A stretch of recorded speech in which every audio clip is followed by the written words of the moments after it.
Hozir men sizlarga qisqa vaqtda mana taymerni yoqdim. Qanday qilib umuman bilimsiz, umuman tajribasiz, hayotida biznes qilmagan inson, mutlaqo pulsiz bugunning o'zidayoq shu videoni ko'rib, biznes boshlab daromadga chiqish mumkinligini qisqa vaqtda hammasini tushuntirib ko'rsatib beraman. Xo'p, mana shu videoni oxirigacha ko'ringlar va juda ham ko'p savolingizga javob olasizlar. Birinchisi, o'zi men kimman? Meni ismim Dostonjon Soyibov, yoshim 27 yoshda, amaldagi tadbirkorman 9 yildan beri. Yoshligimda o'zim ofitsiant bo'lib ishlaganman va 45 ming so'm oyligiga 4 yil ofitsiant bo'lib, birinchi bo'lib 19 yoshimda o'zim biznesimni boshlaganman. Ayollar kiyimini sotishdan boshlab 6 yil ayollar kiyimini sotganman. Undan keyin o'zim Turkiya, Xitoydan, Bishkekdan, Qirg'izistondan tovarlar olib kelib, Bekbaraka bozorida butun O'zbekistonga optim sotganman. O'sha vaqtlar butun O'zbekistondan odamlar Bekbarakaga kelib, ko'p kiyimlarni bizdan arzon narxda sotib olib, o'zini o'sha do'konlarga olib ketib sotardi. Undan so'ng o'zim o'sha onlayn karantin bo'lganda onlayn bozorga chiqib, xullas hozirgi kunda 40 tadan ko'p xodimim bor, yaxshi oyiga aylanma qilaman. Buni hammasini mutlaqo noldan o'zim erishganman. Bugun sizlarga qanday qilib shu yo'lni bosib o'tishni qisqacha lo'nda qilib tushuntirib beraman. Bugungi mavzu o'zi qanday mavzu? Mana birinchi marta ko'rib turgan bo'lsangiz, qanday qilib O'zbekistonda oyiga birinchi $100, keyin undan keyin birinchi $1000, undan keyin birinchi $10,000 sof foydaga chiqish bo'yicha instruksiya qo'llanmasini beraman. Bundan oldin bu qo'llanmani men 4,5 mingta insonda sinab ko'rdim. Shogirdim 4,5 mingta odamni o'qitib, ularni 90% shu biznes orqali o'z daromad qilib, hozirgi kunda 10 million ishlayotganlari ham bor oyiga sof foyda, 20 million ishlayotganlar ham bor, 30 million, 50 million ishlayotganlar ham bor. Eng katta rekord qilgan meni shogirdim bu 168 million sof foyda 40 kunda ishlagan. Bu endi birinchi oyda emas, 8-9-oyda. To есть bugun shogird bo'lib tushib, 8-9-oydagi natijasi. Ko'pchilik birinchi oy, 1,5 oy ichida 20 million, 15 million, 10 million pul ishlashadi. Xo'p, unda ketdik. O'zim haqimda aytdim. Xo'p, hozir o'zi boshlanishida mana shunaqa Budov Trend do'konlarini ochganman, ishlatganman. Mana bunaqa ko'ringan, mana sizlarda pastda prezentatsiya chiqadi, shu yerda ko'rib olasizlar. Mana o'zim oddiy bola bo'lganman va 23 yoshimda yoki 22 yoshimda adashmasam, o'sha biznesim yurib turgan joyida, biznes ishlab turib oyiga 10 ming, 15 ming savdo qilib yurgan vaqtimda qo'shimchasiga 28 ming sarmoya ham jalb qilganman. Sarmoya jalb qilish ham hammaga kerak emas, u bir xil insonlarga kerak bo'lishi mumkin. Tezda o'sish xohlasangiz, bir xil o'zini puliga o'sadi, bir xil sarmoya jalb qilib o'sadi. Qaranglar, hozir qisqacha kelinglar. O'zingizlarni hozir bugungi mana shu efirdan maqsadinglarni yozib olinglar. Hozirgi holatda qancha pul ishlayapsizlar? O'shani yozinglar. Qaysi ishda qancha pul ishlayapsizlar? Undan so'ng tak va qancha 3 oy ichida qancha maqsadga erishmoqchisiz? Misol, biznes boshlab 3 oy ichida birinchi 10, keyin 20, keyin 30 million sof foyda ishlamoqchiman.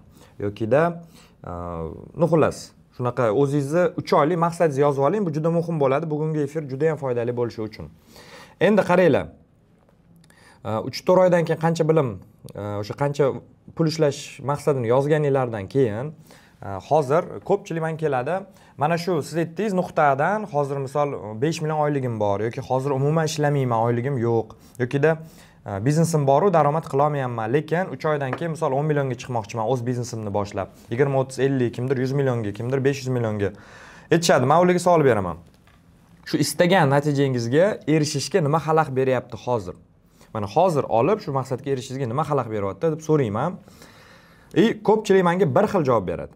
80%, 90% bir xil javoblarni eshitaman. Birinchisi bu har doim aytishadi, bilim yo'q deyishadi. Ikkinchisi intizom. Uchinchisi atrof muhit. Intizom yetishmayapti, o'sha qilmayapman. Yokida atrofimda menga o'xshagan ham fikrlar yo'q deyishadi. Bularning hammasi ko'p uchraydigan og'riqli nuqta hisoblanadi. Bir xillar bor, o'z biznesida jamoa topa olmaydi. Instagram orqali mahsulotni qanday reklama qilishni bilmaydi va sotish bo'yicha yetarli bilimlari yo'q bo'ladi. Daromad bo'yicha bitta joyda uzoq vaqt qotib qolishi mumkin. Yokida qanday biznesni boshlashni bilmaydi. Qanday biznesdan boshlasammikan yoki uni qilsammikan, buni qilsammikan deydi. Endi daromad bo'yicha bitta joyga qotib qoladi va bu faqat boshlanishi, chunki bundan buyog'iga bundan ham og'ir ahvollarga duch kelishingiz mumkin.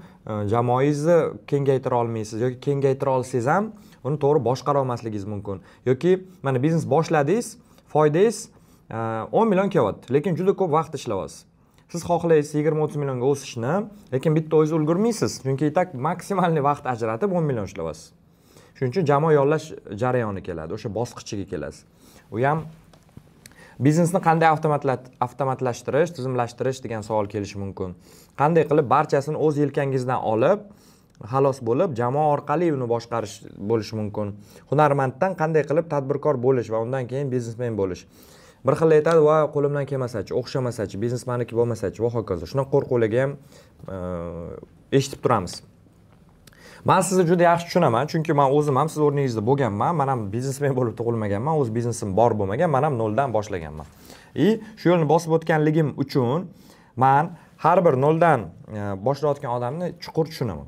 Endi hozirgi holatimga men o'zim yetib kelgungacha juda ko'p uzoq yo'lni bosib o'tganman. Endi qaranglar, hammasi o'z-o'zimizni izlashdan boshlanadi. Boshida men o'zim o'sha ofitsiant bo'lib ishlab yurgan vaqtimda ko'p pul topish xohlaganman, sayohatlar qilish xohlaganman, go'zal hayotda yashash xohlaganman. Kim mana sizlarning oranglardan ham o'zi chiroyli, go'zal hayotda yashash xohlaydi? Albatta hamma. Kim sayohat qilishni xohlaydi? Albatta hamma xohlaydi. Kim bolalarini yaxshi maktab o'qishlarda o'qitishini xohlaydi? Kim ota-onasini umra safar, haj safarlariga yuborishni xohlaydi? Albatta hammamiz bu narsani xohlaymiz. Men ham xuddi shu sizlarga o'xshab xohlaganman yoshligimda, ofitsiant bo'lib yurganimda 45 ming so'm oylik olib. Va o'shanda o'zimga o'zim savol berganman. Nima qilishim kerak? Nima qilishim kerak? Bu hayotda, shunday hayot, shunaqa orzu qilgan hayotimda yashash uchun men nima bilan shug'ullanishim kerak degan savol berganman. Tasavvur qiling, 17 yoshli bolani o'ziga berayotgan savol, 16-17 yoshida. Endi men yosh bo'lganman, men atrof muhitimda tadbirkorlar, biznesmenlar bo'lmagan, ota-onam ham unaqa biznesmen emas, ular ham hammaga o'xshab universitetga kirganda o'qi deyishgan. Men ham xo'p shunaqa o'qishim kerakmikan deb o'ylab yurganman, ikkilanib.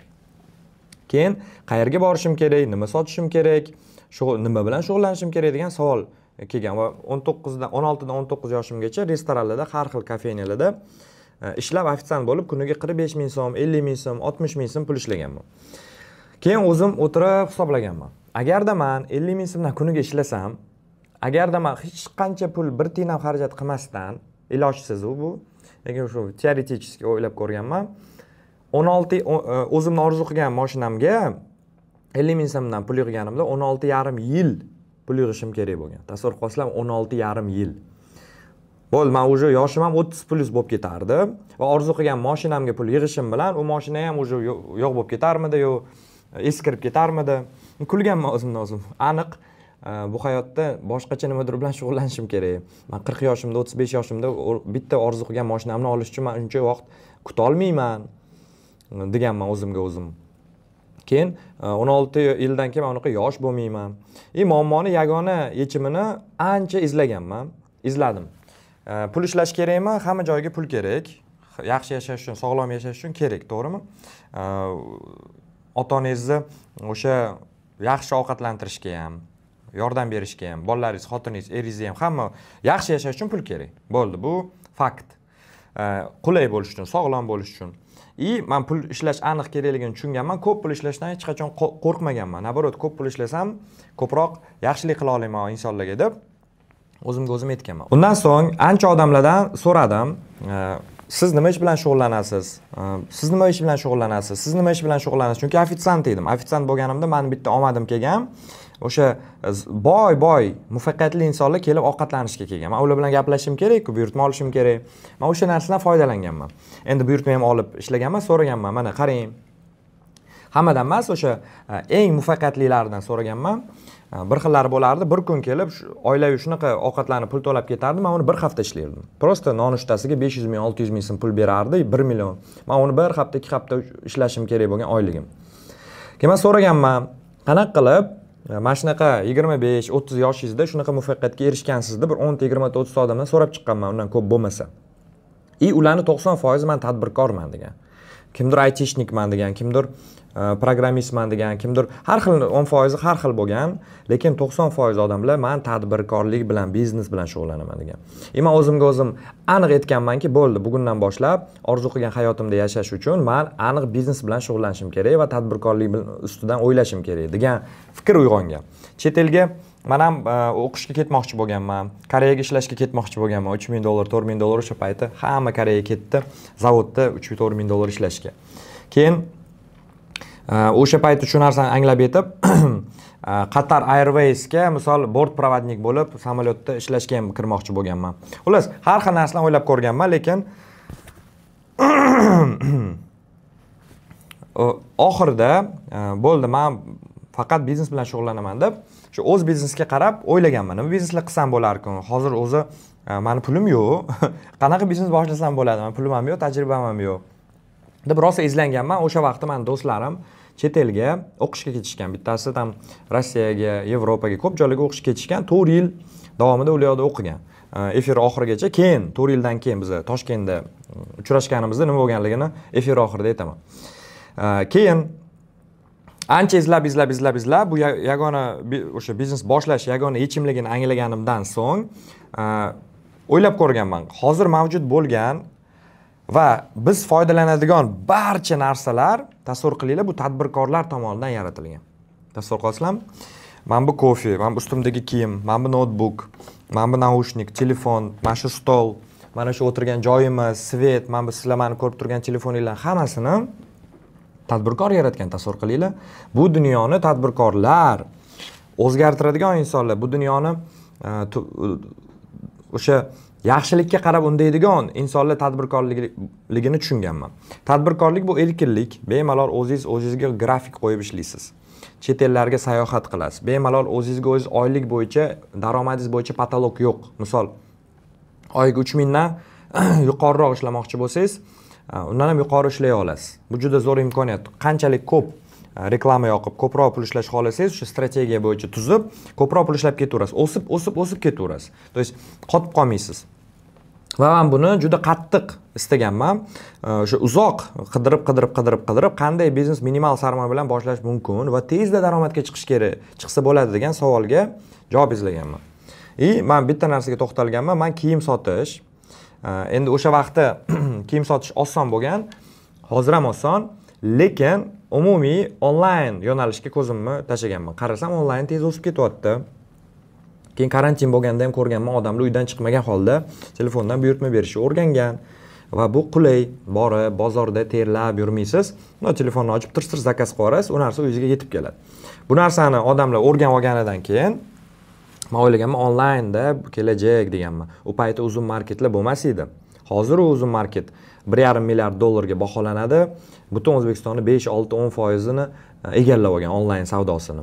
Bu u paytlar 2019-yil uzun-muzumlar bo'lmas edi. Men kiyim sotishga qiziqqanman o'sha vaqtda, sotishni boshlaganman. Bozordagi kiyimlarni qanaqa qilib boshlaganman? Mana ko'rasizlar, Optimda mana shunaqa olib kelib sotganman. Buni Bishkekda yurganimdagi rasm, mana 2018-yildagi o'zim borib Bishkekda avtobusda borib rasmlarga olardim. Do'rdoy bozoridaman. Xo'p, keyin nima qilganman? Birinchi bo'lib o'sha har kuni o'sayotgan biznes bu onlayn do'konligini tushunib yetganman.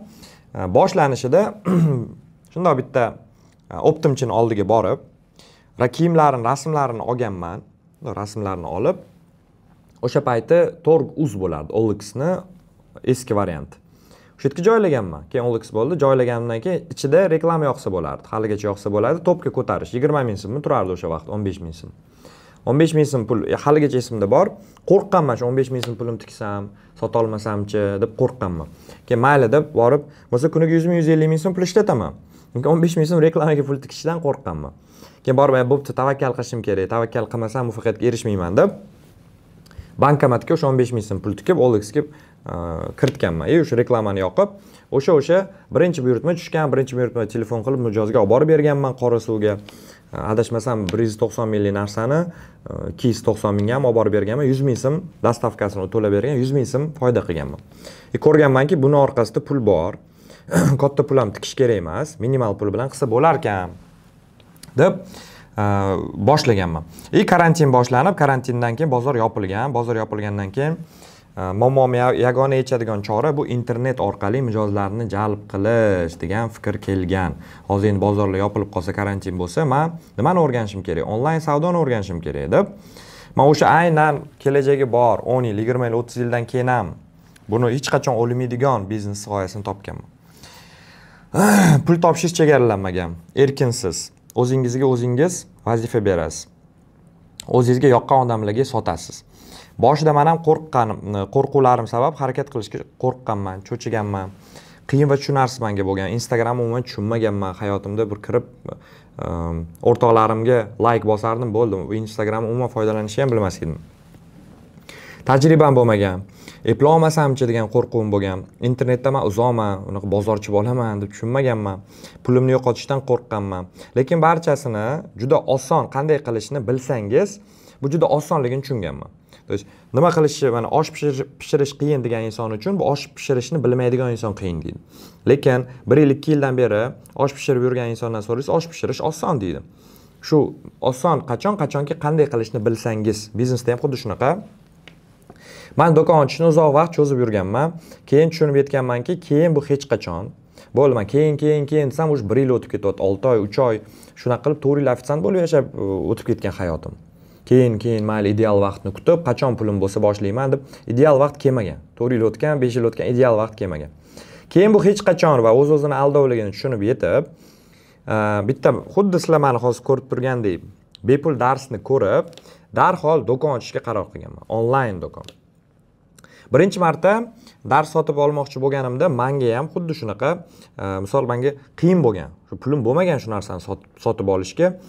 Men uchun juda qimmat bo'lgan. Miyam uchun qanaqa qilib shuncha qimmat bo'lsa, qanaqa qilib buncha pul topaman, keyin o'xshamasa-chi degan qo'rquvlarim ham paydo bo'lgan. O'zimdan shubhalanib, o'zimga o'zim aytganman, bitta fikr haligacha bu fikr meni miyamda yuradi. Agar u o'zini oqlasa, qancha turishini nima ahamiyati bor? Mana necha pul men harakat sarflasam, necha pul sarflasam, agar u o'zini o'zi oqlasa, nima farqi bor? Agarda men $10,000 sarflasam, u menga $20,000 bo'lib qaytsa, 1 yil ichida, 6 oy ichida, nima farqi bor? $100,000 sarflasam, u menga 200,000 bo'lib qaytsa, nima farqi bor? Farqi yo'q. Eng muhimi bu pul qaytadimi, yo'qmi? Eng muhimi shu savolga javob. Shu pulni hozir sarmoya qilsam, bu qaytadimi, yo'qmi? Endi men o'zimni o'qishim, bilimimga shu kungacha $50,000 dan ko'proq sarmoya qilganman. Shuning uchun oyga bemalol 1,5-1 milliard savdo qilsak kerak. Shuning uchun. Chunki o'z bilimimga juda ko'p pul sarmoya qilganman. Bu tikkan pullarim oqlangan. Keyin undan so'ng nima bo'lgan? Bozorda o'sha vaqtda onlayn savdo qilib yurganlarni topganman. O'sha onlayn savdo qilganlardan so'raganman, qanaqa qilyapsizlar, qatga nima qo'yyapsizlar deb so'raganman. Mana senga 1 2 3 4 5 deb hammasi emas u, qaysidir birlari o'rgatib o'rgan menga. Mana qilasan deb. Keyin chet ellardan o'qishlar sotib olib, ulardan ham o'rganganman. Ular ham o'rgatishgan. U vaqtlari Rossiyada zo'r bo'lardi onlayn do'konlar, haligacha zo'r. Ular ham menga o'rgatishgan. Mana qilasan. O'tdagi tizimni bu yerga ham qo'llaganman va shunaqa qilib birinchi $100 ishlab ko'rdim. Keyin qarasam, zo'r ketyapti, do'stlarimni chaqirdim, "Keyin yordam berlaring, dastavka qilib berlaring" deb. Keyin birinchi $1,000 ishladim, $1,500 ishladim, keyin $5,000, keyin $10,000 ga chiqdim. Men o'ylayman, вообще zo'r natijaga erishdim. 3 ta offlayn do'kon ochdim endi u vaqtda onlayn do'konlardan keyin. Bunday natija faqat menda emas, meni o'quvchilarimda ham takrorlanyapti.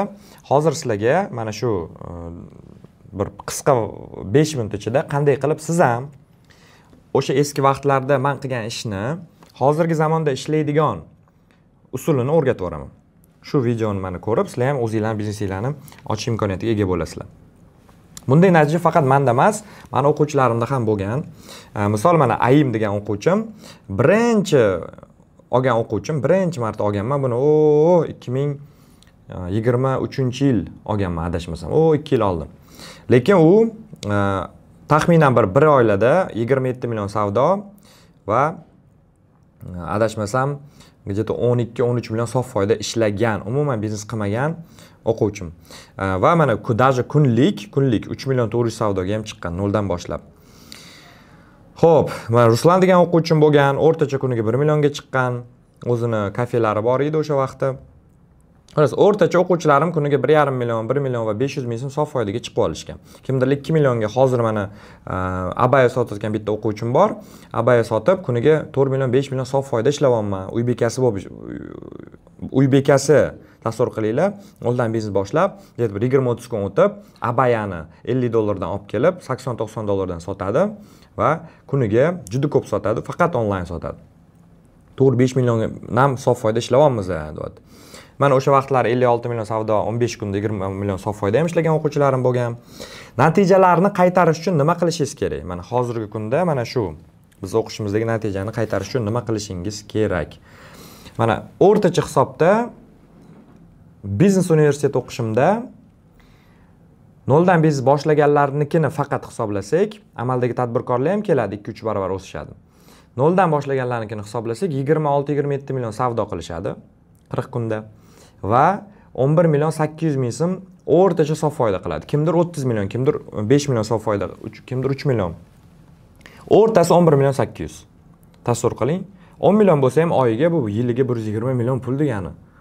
Kim berib qo'yibdi qatdan, kim sizga atiga ham $50, $100, 500 ming so'm, 1 million so'm sarmoya qilib, shunaqa daromad qilishni qatta hozir sizga o'rgatishyapti. Halol biznes bilan, ana qanaqadir boshqacha yo'llar bilan emas. Xo'p, endi shu natijalarni qaydarish uchun nima qilishingiz kerak?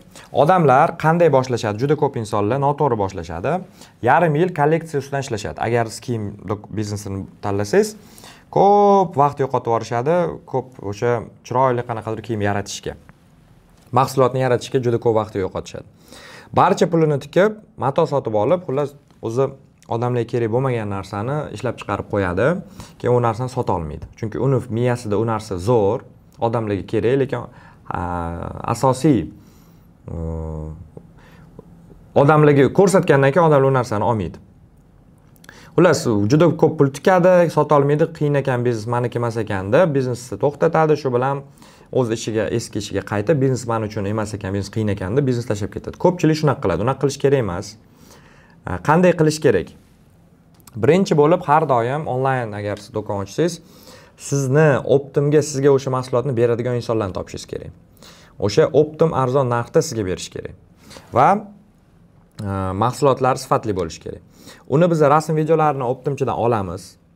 Misol siz topdingiz, O'zbekistonda Bekbarakada Abu Sahida Optimchilar bor, onlayn Telegramga qidiruvga yozdingiz.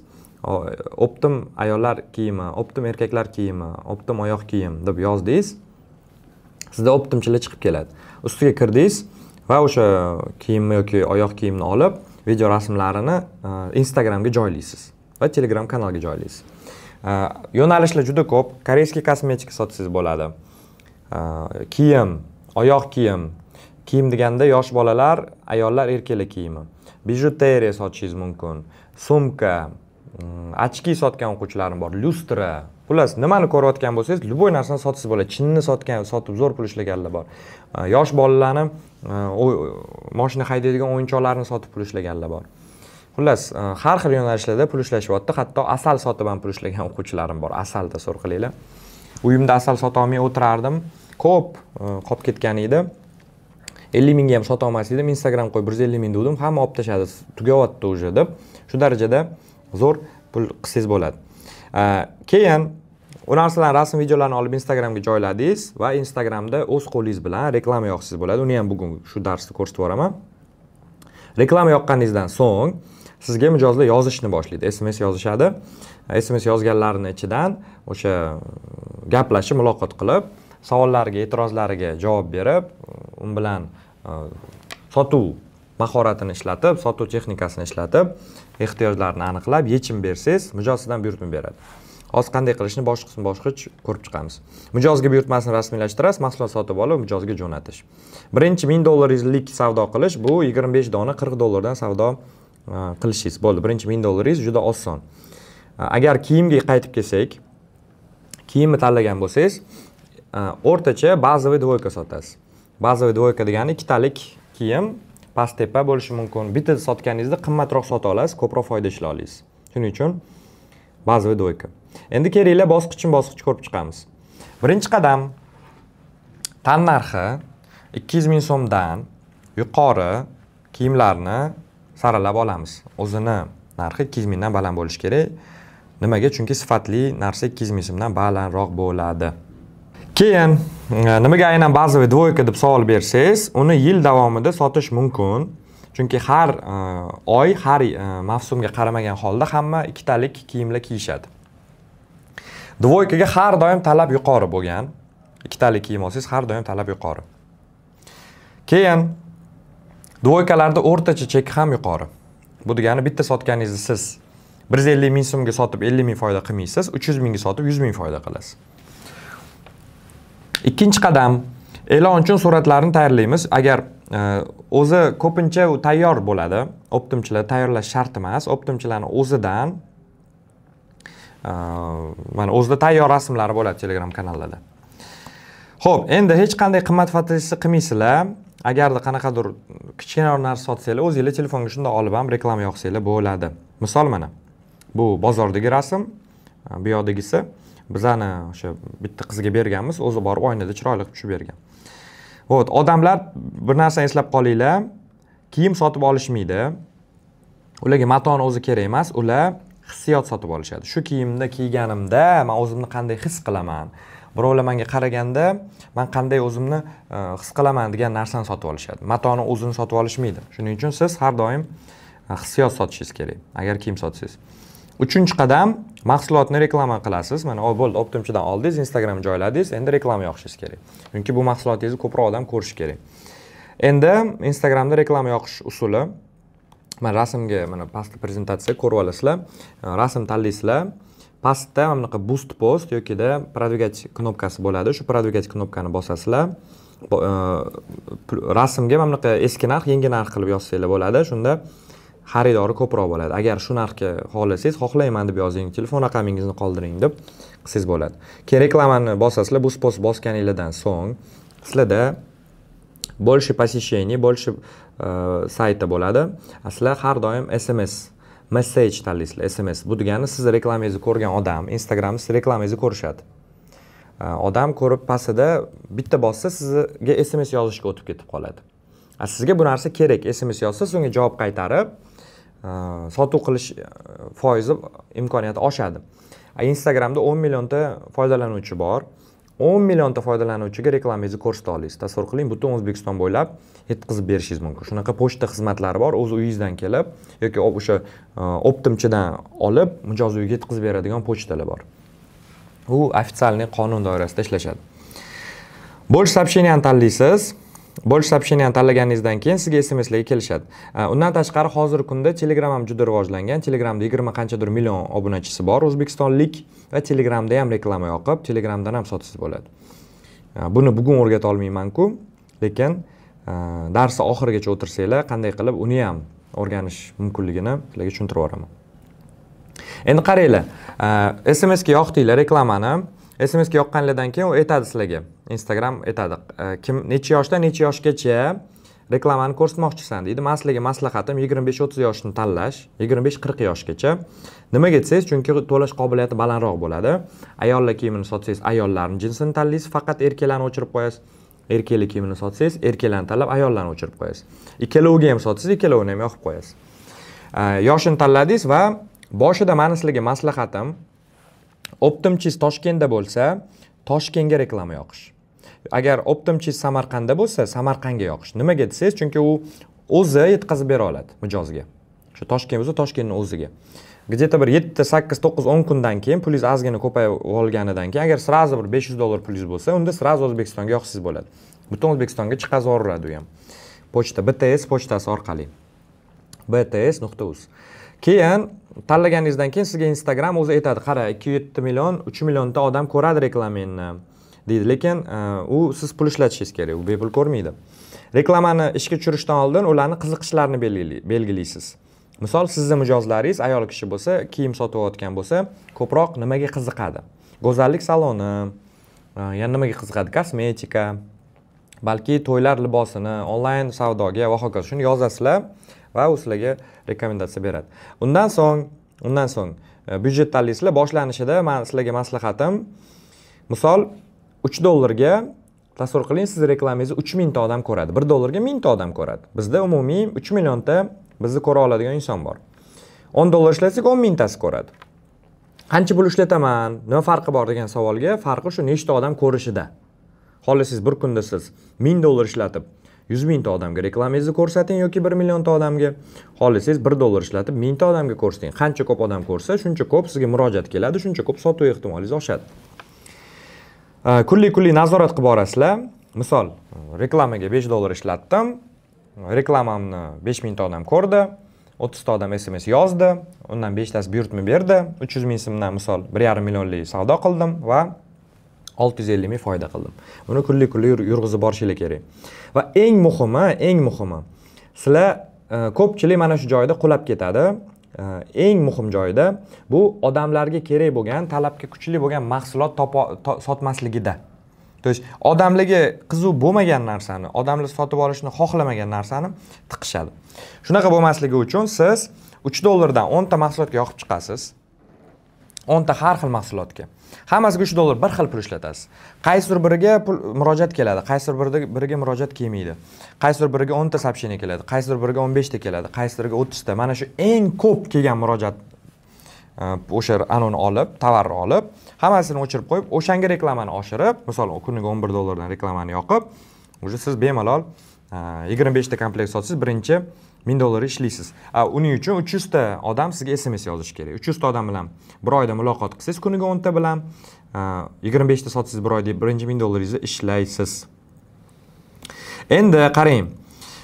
Xo'p, u yog'i birinchi keyin 3000 dollarga birinchi 10 ming dollar savdoga chiqish uchun boyagini 300 ta emas, 3000 ta SMS reklamaga misol 100 dollar emas, 1000 dollar ishlatasiz. Shunaqa qilib birinchi 1000 dollar savdoga chiqasiz bo'ladi. Birinchi 10 ming dollarga. Shunaqa qilib o'stirib ketaverasiz. Xullas, qancha ko'p reklamaga ko'p ishlaysiz, shuncha ko'p murojaat, shuncha ko'p sotuv, shuncha ko'p pul ishlaysiz. Juda oddiy, boya aytdim-ku sizlarga, tadbirkorlikda patolog yo'q. Aynan shunday qilib mana o'quvchilarim ham pul ishlab kelishyapti. Ilk savdosini qilib mana ekranda ko'rganda shu kungacha 4,5 mingta shogird chiqardim. Juda ko'plari noldan boshlab biznes boshlab 70% biznes noldan boshlagan. Pulsiz, bilimsiz, tajribasiz, bir xil bor, hayotida Instagram qilmagan insonlar ham bor. Instagram nimaligini tushunishmaydi ham. Va men qaranglar, har bir inson mustaqil bo'lishiga ishonaman va har biringlarning qo'lingizdan kelishiga ishonaman va meni orzuyim bor. Har bir inson o'zi tadbirkor bo'lib 10, 15, 20 million sof foydaga chiqishiga ishonaman. Hatto 50, 100 millionga ham chiqa olasiz, lekin minimalni 15, 20 millionga chiqib qolsa bo'ladi. Va men sizlar uchun orzu va maqsadim bor. Hozir 100 ta emas, 100 ta o'zi qilib bo'lganman. 10 mingta tadbirkor qilish maqsadim bor. Tasavvur qiling, 10 mingta tadbirkor. Xo'p, hamma o'sha mustaqil bo'lib o'z biznesini boshlashini xohlayman. Va bugungi kunda 4,5 mingta shogird chiqardim. Ularning ko'pchiligi orasida puli yo'q bo'lib keldi. Qo'rqib kelishdi va qila olamanmi, yo'qmi? Birinchi kun emas, birinchi oy bilan bu ish bilan shug'ullanmayapman. 3 yildan beri to'xtamsiz shu narsa bilan shug'ullanyapman. O'sha o'zim o'qigan nechta o'qish bo'lsa, hamma o'qishlardan eng zo'r bilimlarni olib qo'llaganman. Shu meni o'qishimda eng saralangan, eng kuchli bilimlarni berganman. Bu o'qishim nomi Biznes universiteti o'qishi. Biznes universiteti o'qishimizda juda zo'r onlayn va offlayn formatda o'tadi. Siz xohlasangiz boshida onlayn, keyin offlayn kelishingiz ham mumkin. Biznes universitetimiz nimasi yaxshi? Tepangizda turib Toshkentga kelganingizdan keyin o'qishga. Tepangizda turib nima qilishgacha ko'rsatib turamiz. Hozir mana men bu yerda ko'rsatib berdim. Buni siz qilish jarayonida qaysi joyda to'xtab qolasiz. Men bitta nimani qilishim kerak edi, men bitta nima qilishim kerak edi deb tepangizda ustoz turmasa, yoningizda bitta ustoz yo'l boshlovchi bo'lmasa, bu juda qiyin bo'ladi. Juda ko'p insonlar shu joyda to'xtab qoladi. Boshlaydi, birinchi qiyinchilik duch kelganda kimdir yonida turib, "Mana bunaqa qilasan, o'zgartirish kerak" deb o'rgatmaganligi uchun o'sha joyda qotib qoladi. 2-3 oylab qotib qoladi. Mana shunaqa tadbirkorlarni bilaman, 10 yil biznes bilan shug'ullanib, oyiga 1000-2000 dollar foyda ishlashadi. Meni o'quvchilarim kelyapti, tars 1,5 oyda 1000-2000 ga chiqishyapti. 10 yil va bu yerda 1,5 oy. Tasavvur qilinglar, qancha vaqt odamlar yutqizyapti. O'zim bilaman, o'qimasam ham bo'ladi deganlar. Va o'qishimiz juda qulay. Agar даже to'loviga pulingiz bo'lmasa ham, bo'lib to'lashingiz mumkin. Endi qaranglar, o'qishimizda agar sizlarga realniy qiziq bo'lsa, tepangizda turib, yoningizda turib, men va men jamoam bilan birga ishlash xohlasangiz, o'sha tepangizda turib yoningizda yordam berib, offlayn qismida, keyin undan keyin onlayn qo'llab-quvvatlab. Har kuni murabbiyingiz bilan bitta gruppada chat bo'ladi. Shu chatda qo'ng'iroqlashasiz, gaplashasiz, nima qilishim kerak, mana bitta nima qilay, mana bitta nima qilay.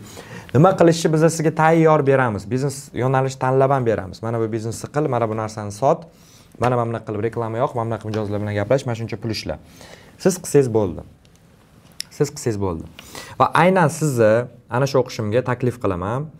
O'qishim haqida batafsil ma'lumot olish uchun pastda hozir sizlarda bitta tugma paydo bo'ladi va aynan shu videoni ko'rib turganlar uchun bu tugmada chegirma va bonuslar saqlangan bo'ladi. Chegirma birinchidan juda zo'r chegirma siz uchun. 3 ta tarifimiz bor. Premium tarifimiz bor, biznes tarifimiz bor, VIP tarifimiz bor. Narxi premium tarif 22 million, biznes 40 million va VIP 150 million, lekin hozir sizlar uchun chegirmalar bor. O'ylashingiz mumkin, doston 22 million qayerdan men pul topaman deyishingiz mumkin. 22 milliondan chegirma o'zi arzonroq narx ancha. Lekin mana shu videoni ko'rayotganlar uchun даже 22 million bo'lsa ham, hattoki 22 million bo'lsa ham o'ylashingiz mumkin, qayerdan topaman deb qimmat deyishingiz mumkin. Bir yilda siz oyiga 10 milliondan 120 million pul ishlaysiz. Tasavvur qilib ko'ring. Endi aniq ishlaysiz deb kafolat bera olmayman, men xudo emasman. Biz sizga imkoniyat beramiz. U imkoniyatdan foydalanib siz 120 million ishlasangiz, bu bizga to'lagan 22 million ayirib tashlasangiz ham sizda 98 million foyda qolyapti.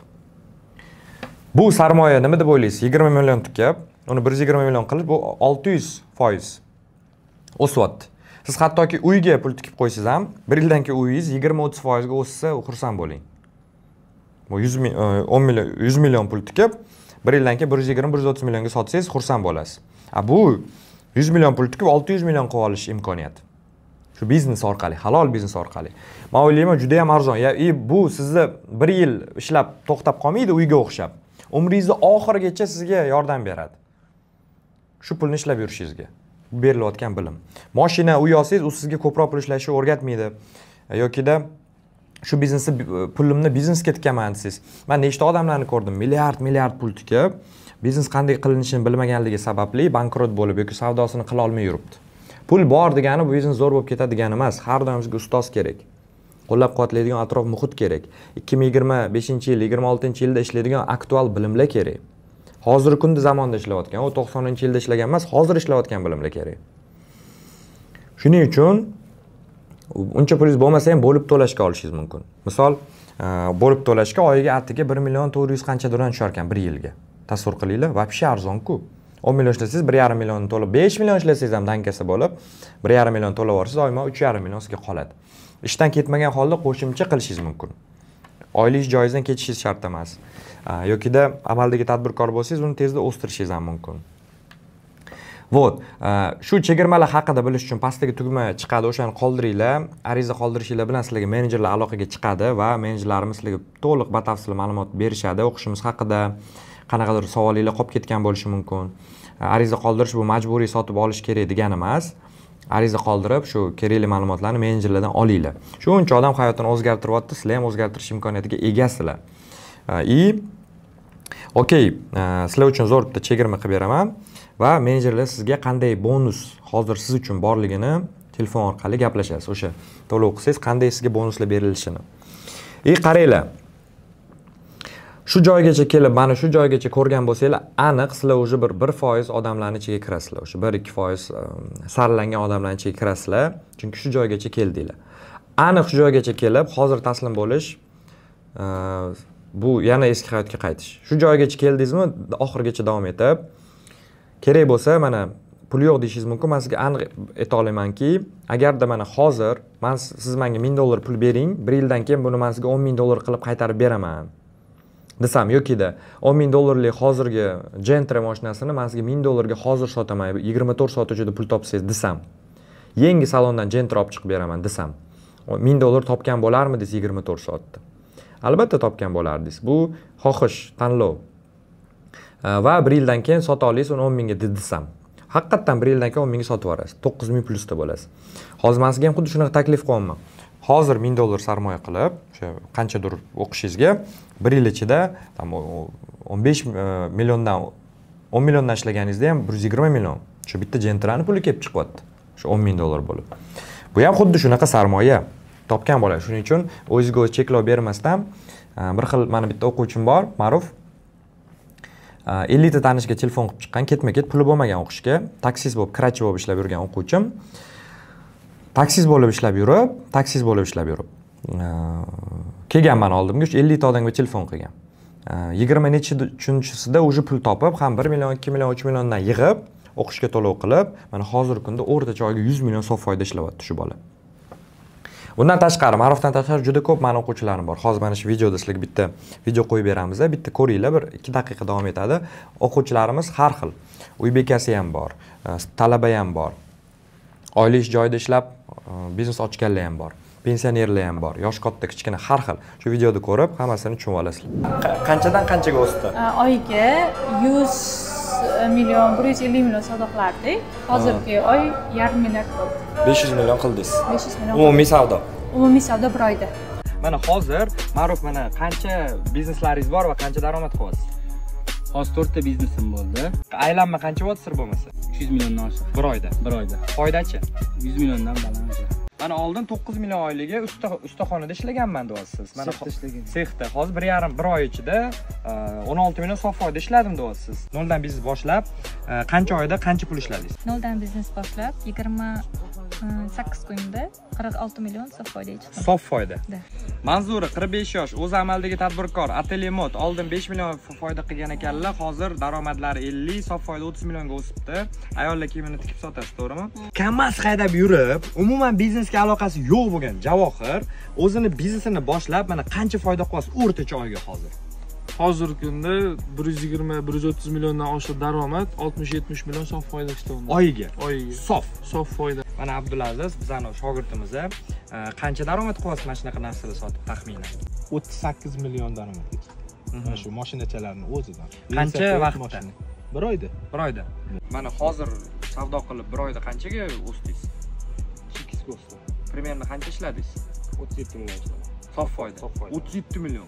Mana shu 3 oy bo'lgan bo'lsa, boshlaganimga oxirgi bir oy ichida 18 milliondan oshiq sof foyda qilganman. Birinchi oydayoq $1000 sof foydaga chiqdim. Birinchi oyda o'zida. Noldan 10 million sof foydaga chiqdim. 19,5 million daromad bo'ldi. Ayollar kiyimini sotib 11 million sof foyda ishladim. Daromadim 25 million so'mdan oshdi. Ayollar kiyimida nech pul daromad, nech pul sof foyda qildingiz? 25 million daromad, 15 million sof foyda. 25 million daromad, 15 million sof foyda, 3 million oylikdan. Nech pul daromad, nech pul foydaga chiqdingiz? Hozir bir kunda 9 million foydaga chiqdim. Bir kunda 9 million foyda. 57 ming daromad qildim, 22 million foyda qildim sof foyda. Ikki kelib noldan biznes boshladim. Erkaklar kiyimi bilan chinni buyumlarimni sotdim. 45 kun ichida 105 million daromad, 18 million sof foyda qildim. O'zim keyin kecha yo'nalishni savdo qildim. 88 million daromad, 44 million foyda.